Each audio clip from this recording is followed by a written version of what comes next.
Hello everyone, আজকে আমি তোমাদের সাথে শেয়ার করব আলু দিয়ে ক্যাপসিকামের একটা দারুণ রেসিপি। তো এখানে প্রথমে কড়াই তেল দিয়ে জিরে আর শুকনো লঙ্কা ফোড়ন দিয়ে দিয়েছি। এরপর তো করে রাখা রসুন দিয়ে দেবো, ভালো করে কষানো হয়ে যাওয়ার পর এখানে পেঁয়াজটা দেবো। আগে কিন্তু পেঁয়াজ দেবে না, আগে রসুনটা দেবে। দিয়ে ভালো করে ভাজা হয়ে যাওয়ার পর থেঁতো করে রাখা আদা আর একটু কুচি করা কাঁচা লঙ্কা, টমেটো আর একটুখানি নুন দিয়ে ভালো করে ভেজে নেবো।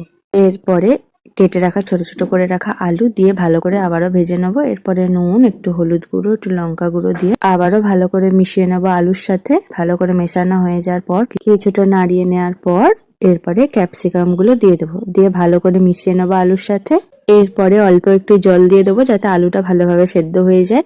দিয়ে ভালো করে ফুটে গেলে ওপর থেকে একটু গরম মশলা দিয়ে দেবো। তোমরা চাইলে ধনেপাতা দিতে পারো। আমি একটু শেষে নামিয়ে নেওয়ার পরে ধনেপাতা দিয়েছি।